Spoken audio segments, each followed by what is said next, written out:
scourge of human trafficking from the shadows into the light. Nebraskans take action to free those ensnared by their abusers. And Steve White has the second part of a special report. We have women, human beings, who were traded and sold like things, like objects. Bound not by shackles, but a web of lies. One survivor of human trafficking came forward to tell her story in court, and her abuser is now behind bars. These victims are not in his clutch anymore.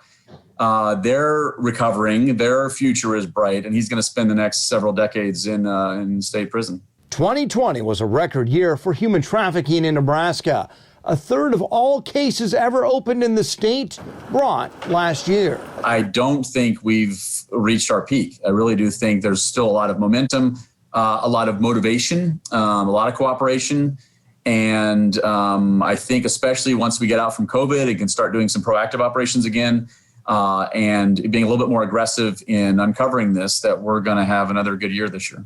When Mohammed Guri was prosecuted, testimony showed men gave him money to abuse a woman. I found that when people are finally convinced that this happens in Nebraska, there is a considerable amount of effort and desire to address it, which is nice. And I think that's part of what we're seeing here with the increase in prosecutions. I don't think it's a need for panic across the city. I think it's just that there's a need for education.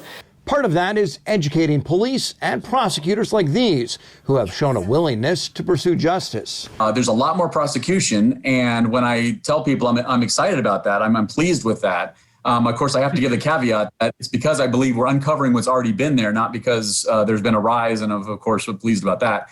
But there's no justice if police don't investigate, and police can't investigate if people turn a blind eye. Please say something if you see something that doesn't feel right or you think that there's something going on.